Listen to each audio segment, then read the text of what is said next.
sticking on the theme of the super family, we do, of course, have Supergirl coming, and two rather significant things have just happened. Number one, the tickets are now on sale.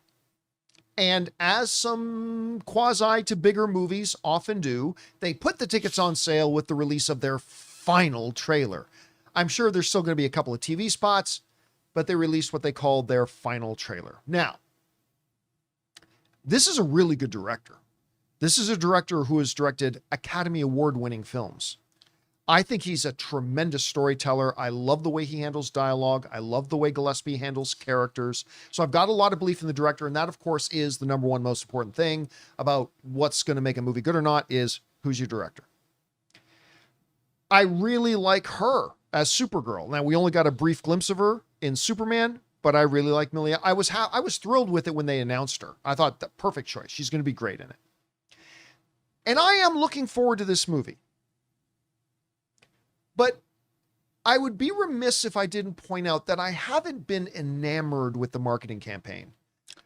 I certainly think the one trailer they had out already was certainly better than the other one, but I'll go so far as to say it's been not a terrible marketing campaign, but it just hasn't been one of those marketing campaigns. Like, for example, Obsession, that first trailer come out and I'm like, this is a movie I got to see, along those lines.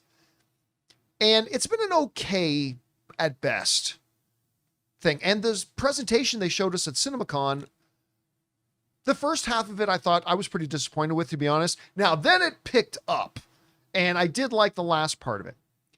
I will say this. I do think this is the best trailer they put out yet.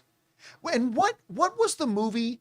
We were just talking about a trailer maybe last week or 2 weeks ago. Masters of the Universe. Yeah, it was Masters of the Universe. We were like, that's the trailer they should have let off with, right? Couldn't agree more. I watched this trailer and I'm not just saying this because it's the best trailer they've done so far, but it also was structured like a first trailer. Yeah. It doesn't go a lot into plot. It's just tone. And I love the way that they start off this thing with, okay, the difference between Superman and me, I will wreck stuff.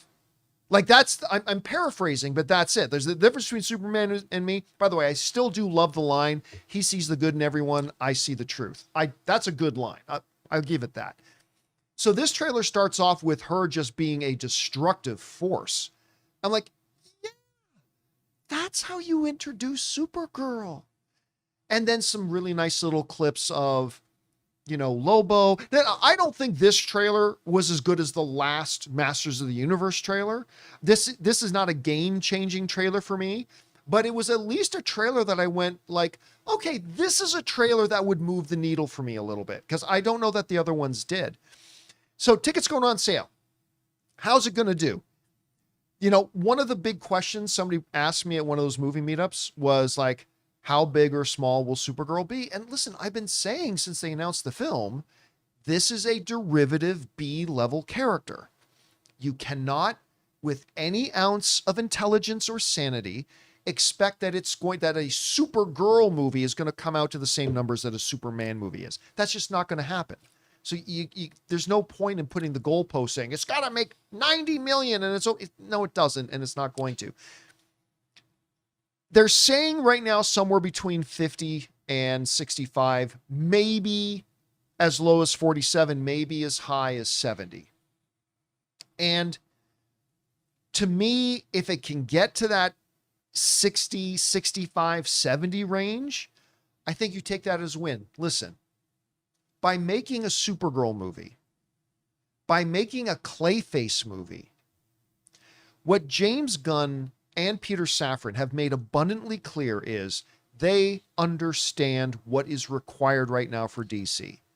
Because as well received as Superman was, you cannot overstate just how badly destroyed the reputation of DC was by the DCEU. It totally obliterated their reputation. And they are still in the rehabilitation stage. If you were worried about just getting blockbusters out of the gate, you don't make a Clayface movie. And you sure as hell don't make a Supergirl movie. You don't do those first. You kind of follow the Marvel way of doing it, is they make your biggest and most popular characters first. You make your Iron Man, you make your Thor, you make your Captain America, right? You do. But that's not who he's doing. And why? Because James Gunn and Peter Safran, number one item of business is create a reputation of quality. And if these couple of movies, I said this about Superman, Rob, long before it came out, years before Superman came out.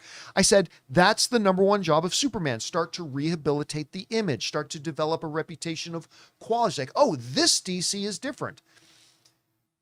You make Clayface, this DC is different. If you make this good, this DC is different. They'll worry about their blockbusters later.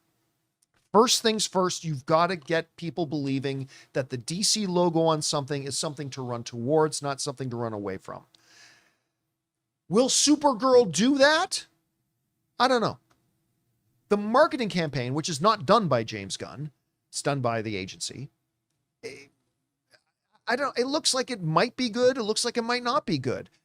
But whatever. We'll have to see whether the movie actually lives up to that or not. We want to take a second to thank a sponsor of today's video, Pocket Hose. Guys, I'm excited to tell you about the world's #1 expanding garden hose and their brand new product, the Pocket Hose Ballistic. As you guys can imagine, I'm not exactly gentle with my gear. I drag hoses across concrete over the pool, yank them around corners. I even coil and uncoil them all the time to put them in my camper van when I go out on my movie meetups. And generally speaking, a lot of them don't last. But the Pocket Hose Ballistic has been a totally different story for me. It's incredibly durable, super lightweight, and just makes the whole job easier. One of my favorite things is how simple it is to use. You turn the water on, it expands. Turn it off, it shrinks right back down to pocket size. And it's reinforced with a liquid crystal polymer, the same kind of material used in bulletproof vests. Plus, it comes with the pocket pivot, which gives you 360-degree rotation at the spigot so it moves with you instead of fighting against you. And now, for a limited time, when you purchase a new Pocket Hose Ballistic, you'll get a free 360-degree rotating pocket pivot and a free thumb drive nozzle. Just text Campea to 64,000. That's CAMPEA to 64,000 for your 2 free gifts with purchase. Text Campea to 64,000. Message and data rates may apply. Anyway, Rob, tickets are going on sale. So 2 questions. What did you think about the newest trailer in relation to the ad campaign we've had so far? And secondly, what do you see? They're projecting 50 to 65 million opening weekend. Where do you see it coming in right now? I have not been impressed by the 2 trailers they released. I thought this was a significant improvement. You know, I thought it gave you a lot more of a flavor, a lot more scope. I've been surprised at how little scope this movie seemed to have. I thought this was a way better trailer. And this made me, I have not wanted to see the film. I mean, I'll see it, obviously. But I was like, oh, this looks fun. This looks good. This looks like it has some substance. And you know what I thought was really interesting? You see clips of her in that silver suit, and she's like in the half sphere at the beginning. Oh, yes. That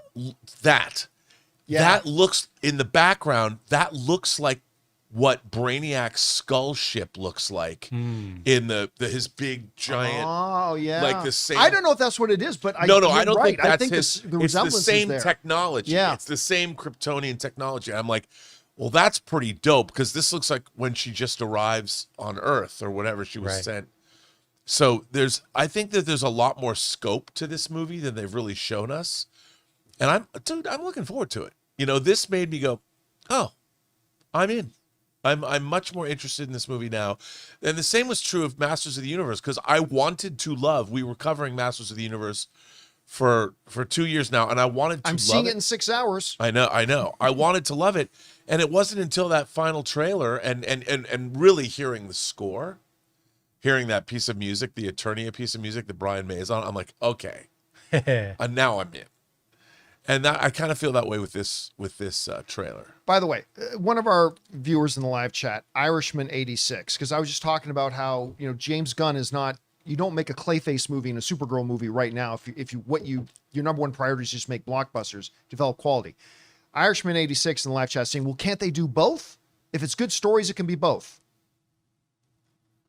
What were the 2 leading contenders for Best Picture at the last Oscars? Sinners and One Battle After Another. Which one of those 2 movies made over $400 million? Oh, neither of them did. Neither of them did. Look, a Supergirl franchise can become a blockbuster if this one's really good and they do a sequel later. But you have to understand there are some movies, well, almost every movie, that in their initial stages, they have a certain level of potential.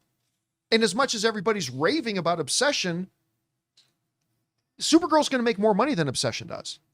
That doesn't mean that Supergirl's better than Obsession. Not at all. But I'm saying, like, why can't it be both? Well, because a Clayface movie right out of the gate, when it's never been done before, there are some characters you can do that with and have expectations that are higher. For Clayface, nobody in their right mind or with any degree of sanity thinks that movie's going to be a $600 million film. Of course it's not be. But if it's awesome, Clayface 2 could be a $600 million film. And if that's awesome, Clayface 3 could be an $800 million film. But right now, a Supergirl movie's not going to be an $800 million film. It's just not. You're insane if you think that's possible. Or a Clayface or whatever. So I think you have to be realistic about what, the audience will respond to right now. And right now, I've said this before, I think if Supergirl can get 450, 550, 600 million, I think 600 million is pretty high. But I think they've got to be really happy with that. For Clayface, 300 million. 275 million. I think that Clayface makes that. I think they got to be happy. Anyway, it's kind of my thought on it. Anyway, guys, question is for you. What do you think about this? Supergirl dropped a couple things. Tickets going on sale and a brand new trailer. A trailer that both Rob and I think is probably hands down the best one they've done so far. But is it too little too late to generate a lot of momentum of people going out and buying tickets for it on its opening weekend? Who knows? Whatever you guys think about it, jump down into the comment section below and let us know your thoughts. Hey guys, thanks so much for watching this video. Make sure you like the video, leave a comment, and subscribe to our channel. And don't forget, we have a daily podcast called the John Campea Show podcast, available on Apple Podcasts, Spotify, or your favorite podcasting app of choice. Go and subscribe to it today so it'll be there when you need it.